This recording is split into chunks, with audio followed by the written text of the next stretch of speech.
Of course, dear Leo, when you're tired, you rest. And that's really important. Rest and recuperation is all part of the process of success, right?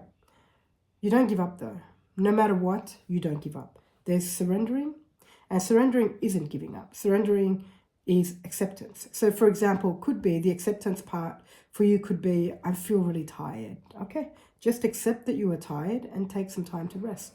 Spend some of your time today in rest and recuperation. You don't have to feel guilty for resting. You don't have to feel bad for feeling tired. It's okay. All of that is part of being in the human body. Sometimes I feel like what you have a tendency to do is beat yourself up, and that you shouldn't feel tired, that you should be going and going and going and, things of that nature. And that never ends well for you. And I feel like you already know this. So the opportunity for you today is to check in with yourself. How are you feeling?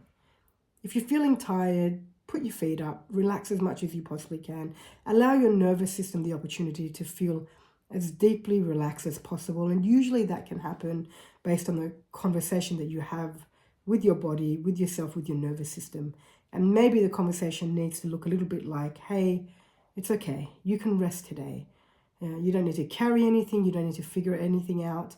And then start to focus on creating a new narrative, a kind narrative, a narrative that supports you to feel as deeply relaxed and centered as possible.